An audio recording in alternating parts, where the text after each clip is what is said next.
Chilli powder, ಸಖತ್ ಖಾರ ಬಣ್ಣ ಮತ್ತು ರುಚಿ ಆಚಿ ಚಿಲ್ಲಿ ಪೌಡರ್. ದಲಿತ ಸಂಘಟನೆಗಳಿಗೆ ಪ್ರಿಯಾಂಕ ಪ್ರಾಯೋಜಕರು ಎಂಬ ವಿಚಾರಕ್ಕೆ ಸಂಬಂಧಪಟ್ಟಂತೆ ಹೌದ್ರಿ ನಾನು ಪ್ರಾಯೋಜಕ ಅಂತಲೇ ತಿಳಿದುಕೊಳ್ಳಿ ಅಂತ ಬೆಂಗಳೂರಿನಲ್ಲಿ ಸಚಿವ ಪ್ರಿಯಾಂಕ್ ಖರ್ಗೆ ಸ್ಪಷ್ಟನೆ ಕೊಟ್ಟಿದ್ದಾರೆ. ಯಾವಾಗ RSS ಸಂಘಟನೆ ಪ್ರಿಯಾಂಕ್ ಖರ್ಗೆಯ ಕ್ಷೇತ್ರ ಅಂದರೆ ಚಿತ್ತಾಪುರದಲ್ಲಿ ಪಥಸಂಚಲನಕ್ಕೆ ಯೋಜನೆಯನ್ನು ರೂಪಿಸ್ತೋ ಅದಕ್ಕೆ ಕೌಂಟರ್ನ ಭಾಗವಾಗಿ ದಲಿತ ಸಂಘಟನೆಗಳು ಕೂಡ ಈಗ ಪಥಸಂಚಲನಕ್ಕೆ ಮುಂದಾಗ್ತಾ ಇದ್ದಾರೆ. ಅದಕ್ಕೆ ಇದೆಲ್ಲವೂ ಕೂಡ ಪ್ರಿಯಾಂಕ್ ಖರ್ಗೆ ಅವರ ಪ್ರಾಯೋಜಕತ್ವ ಅಂತಂದರೆ ಹೌದು ಅಂತ ಹೇಳಿದ್ದಾರೆ. ನಾನು ದಲಿತ ಸಂಘಟನೆಗಳಿಗೆ ಪ್ರಾಯೋಜಕತ್ವ ಕೊಡ್ತೀನಿ ಅಂತ ಹೇಳಿದ್ರೆ RSSಗೆ ಯಾರಿದ್ದಾರೆ ಅಂತ ಹೇಳಿ. RSSಗೆ ಎಲ್ಲಿಂದ ದುಡ್ಡು ಬರುತ್ತೆ?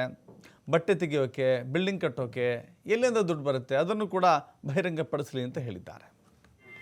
ಯಾರು ದುಡ್ಡು ಆಯ್ತಿದೆ ಅಂತ ತಿಳ್ಕೊಳ್ರಿ, ತಪ್ಪೇನು? RSSಗೆ ಯಾರು ಪ್ರಾಯೋಜಕತ್ವ ಇದೆ? ಯಾರು ಅದ್ರ ಪ್ರೊಡ್ಯೂಸರ್ ಡೈರೆಕ್ಟರ್ ಯಾರು? ನಿನ್ನೆ ಒಂದು ವಿಡಿಯೋ ಬಂತಲ್ಲ ಹರಿಪ್ರಸಾದ್ ಸಾಹೇಬ್ರದ್ದು, ಏನು ಹೇಳ್ತಾರೆ ಅದರಲ್ಲಿ? ಯಾರು ದುಡ್ಡು ಕೊಡ್ತಾ ಇರೋದು? ಈಗ ಈ ಅನ್ರಿಜಿಸ್ಟರ್ಡ್ ಆರ್ಗನೈಸೇಷನಿಗೆ ಎಲ್ಲಿಂದ ಬರ್ತಾ ಇದೆ ಸರ್ ದುಡ್ಡು? ಬಟ್ಟೆ ಹೊಲಿಸ್ಕೊಳ್ಳಿಕ್ಕೆ, ಮಾರ್ಚ್ ಮಾಡಲಿಕ್ಕೆ, ಆ ಡ್ರಮ್ ತೊಗೊಳಕ್ಕೆ, ಆ ಟ್ರಂಪೆಟ್ದು ಬಟ್ಟೆ ಹೊಲಿಸ್ಕೊಳ್ಳಿಕ್ಕೆ, ಮಾರ್ಚ್ ಮಾಡಲಿಕ್ಕೆ, ಆ ಡ್ರಮ್ ತೊಗೊಳಕ್ಕೆ, ಆ ಆಯ್ತಿದೆ ಅಂತ ತಿಳ್ಕೊಳ್ರಿ, ತಪ್ಪೇನು? RSSಗೆ ಯಾರು ಪ್ರಾಯೋಜಕತ್ವ ಇದೆ? ಯಾರು